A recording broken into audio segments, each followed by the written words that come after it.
Good evening. At the top, a chain reaction crash on FM 1015 just north of Weslaco claims the life of a San Benito man. And residents who live and work nearby say it may have been avoided if the area wasn't so dark. Channel 5's Taylor Winkle brings us the details.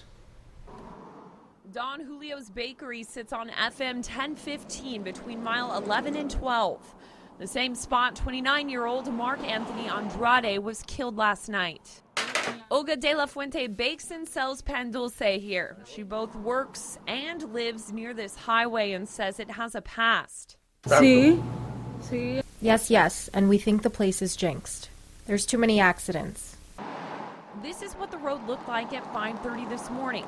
In the stretch between miles 11 and 12, there's only one street lamp. It's really dark. It needs lighting. Many times we have to turn on our high beams. Just after 10 last night, Andrade crashed his motorcycle here. As he was sitting back up in the roadway, a truck hit Andrade. He was pronounced dead at the scene. Family we spoke to say he was an experienced motorcyclist. DPS confirms the driver of the truck was not under the influence. De La Fuente questions if maybe more lights could have prevented the accident. 2-1? Not surprised because there are frequent accidents here. Channel 5 News was on the scene in this same spot back in June of 2017 when a pedestrian was killed in a hit and run. In May of 2017, another man was charged with failure to stop and render aid causing death.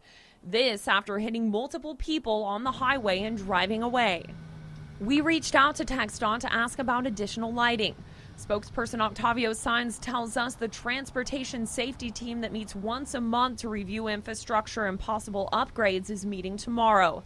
Saenz says the agency only has a responsibility to provide illumination in high traffic areas like the expressway and major thoroughfares. He tells us this accident could be reviewed as early as tomorrow.